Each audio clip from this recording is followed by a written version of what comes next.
You have projects that you're going to have to do, and you're going to have data that you have to use in order to do the coding. So some of the projects are going to be, um, is, some of the projects are definitely going to come from the textbook per se, like some of the information from the textbook, but some of the projects are the projects that I designed for you that give you some more real world type of experience and get you away from just theory, and let you actually be able to practice what you're doing so that you can understand how to code, because I think the best way to code is actually to do it, right? Not just read it in a book. So that's an option for you. The next set of tabs are going to be the ones that are set up for our class structure. So there's a welcome tab that you need to read first, and of course you're here now, so you're watching me, so you clicked on the welcome one. When you are in the welcome folder, it will take you to what looks like a web page, right? That web page should say at the top, Intro to Computer Programming. It should have, the course number on there, and it's going to have, the welcome to the course, blurb from me. It also takes you down to our class social networking site. So the class social networking site is going to basically have links to our Facebook page and our YouTube channel. So there's no reason that you can say that you couldn't contact me or you couldn't tell me what was going on because you couldn't reach me. I don't think so. Not only do I have Facebook and YouTube, I also have Skype. So if it comes down to the point that we need to Skype each other so that you can follow along what I'm doing and we can video chat, then that's what we're going to do, because you're taking this class, you're spending your money, and you're doing it for a reason, and I want to make sure you get your money's worth and are successful so you can move on to the next level of programming. So scroll down that page, you're going to go to course objectives, it's going to talk about tutoring, and then you click next page at the bottom, or you can click the number 2 at the top. It's going to take you to the next page that we're going to talk about, like what's programming. That corresponds in what's going on in chapter 1 of your book. Pretty much what I have here goes along with chapter 1 and 2 of the book. So here it's going to talk about what's programming. I broke it down in real world English, and I did a lot of comparisons, a lot of metaphors using music because I like music. So so just read over it. It'll give you a great idea of what programming is, why do we use it, where did it come from. And once you see words that are in blue within the paragraphs, if you click over those words, not even click over them, scroll over the words, little boxes will pop up. Those little boxes that pop up are going to give you the definition of the word or tell you what the word, what it means, what is it used for. So that's all important. So make sure that you go through those.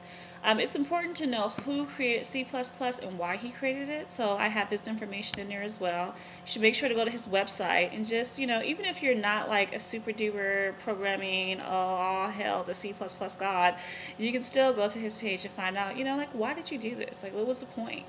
Wired Magazine did an interview on him, and it's on our Facebook page. And he just, they kind of asked him some really simple questions, but that are totally relevant to, why people use C++, why do we code, So I suggest you read a little bit about him, and just to find out, this is actually a real person and not just, and he's still alive, mind you. He teaches at Texas A&M, so he's a totally real person, still alive, thriving, doing his thing. So anyway, I just want to make sure I pointed that out to you. So the next thing you're going to do is that the third page on here, you click it, you click next page, or you click 3. It's going to take you to the part where we talk about why learn C++, what's a compiler, and all that jazz. So you need to make sure that you understand that, because you're going to have to download a compiler. The compiler for this class is going to be Visual Basic 2010, and there's a link to it on the right-hand side of the web page. You'll see on this page, and then on page 1, it has the link for the handouts for the visual download and for Xcode download. So visual download is for those of you who are totally on your PC, you do everything from your PC. Microsoft Visual is what you're going to want to download. Those of you who have a Mac, and it may not be many of you, but if you have a Mac and you don't have a PC and you just have a Mac, you can still do the work on your Mac using Xcode. Now, if there is a situation where we have to only code in a visual, then you may have to come up to the school and do it during tutoring so that you can get it done on campus if you don't have access to a PC or to VMware software so that you can download Microsoft operating system on your Mac, or if you don't want to partition your drive, you can come to the school and complete your work there. But that's not going to be all your assignments.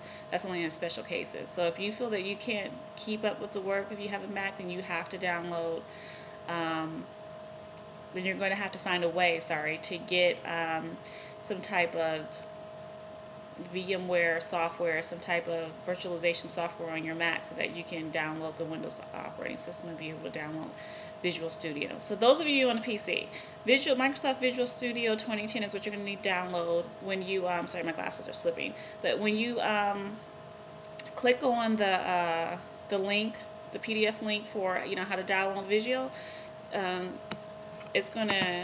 Visual is going to tell you exactly step by step what to do, and just do everything. You follow the steps, you shouldn't have any problem getting it on your system. That's important. You have to have your compiler installed by the beginning of week 2. No exceptions, because we have to go into coding. We have to practice coding. We have to constantly get our hands wet and just do it. So when you're looking at the website, when you're looking at the website for Intro to Computer welcome screen, make sure that you understand that on the right hand column, that little like bluish purplish column, that's where you can like jump to the section you want to look at, or get your handouts, or just things of that nature. So make sure that you're aware of that. It's important that today you friend the class page on Facebook. If you're a YouTube person, then subscribe to the channel. But you need to have ability to access the class outside of Angel, because there might be things that you're missing, or questions that are not being asked in class that are actually just being asked on the Facebook page, and you won't know if you don't ever try it.